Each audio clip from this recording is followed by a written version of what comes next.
Yes, I'm in my car. It's a little humid outside.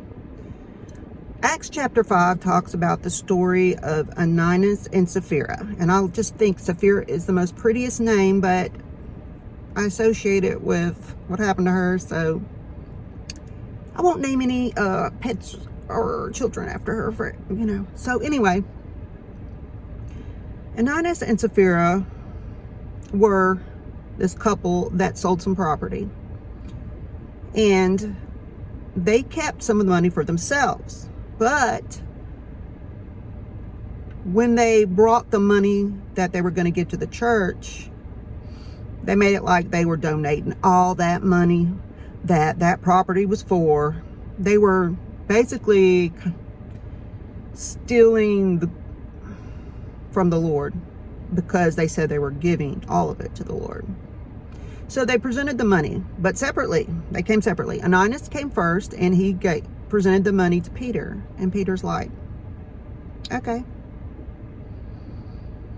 this is not all you got for it, but you're acting like it is, and you're telling us that it is. So Ananias drops dead in his tracks. This sounds harsh, but his heart was lying. His heart was not for God. He was just trying to make himself look good. And who knows what else, because we don't know everything that was going on in his head other than it wasn't good in his heart. So he drops dead. The younger guys in the group wrap him up and take him out and bury him. A few hours later, Sapphira shows up. Peter asked her, so all the money that y'all gave, that's what you got for the property? And she's like, oh yeah, we gave all the money we got for the property. And he tells her, well, the people that just took your husband out to bury him, they're right here at the door, and they're going to take you out too. Y'all lied to the Holy Spirit. She dropped dead in her tracks, and gone. Lesson here: don't pretend you're doing something for God, or giving something for God, or for the Lord, for his church, for his people, and be lying about it. Like, duh. But anyway, I digress.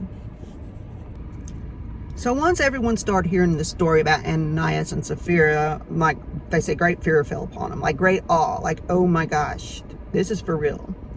So many people started coming, and they would even bring people and lay them out in the street and hope Peter's shadow would pass by, because that would cure, in the hopes that it would cure the sickness or whatever ailed them, be it a demon or whatever.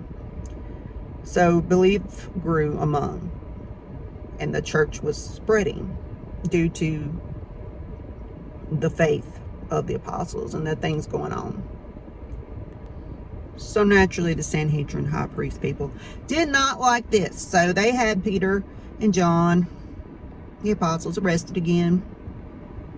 But an angel came during the night and let them out and told them, go out there and keep preaching. So the next day, when they sent for the guards to get Peter and John and the apostles, whoever they arrested, it was discovered that they were not in there. And the guards had noticed that it was locked from the inside, so there was no way they could have been broken out. So they let the high priest and all them know this, and word spread, and they knew that this was not going to look good for them if they harmed them. So they got together and talked about it. And this guy Gamaliel, he was the better of this bunch, he said, look, we've had all these dudes that started trouble.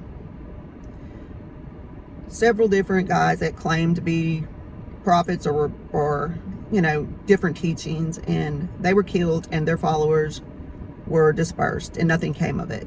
So if this isn't of God, then nothing will come of it. But if it's of God, then you are fighting against God.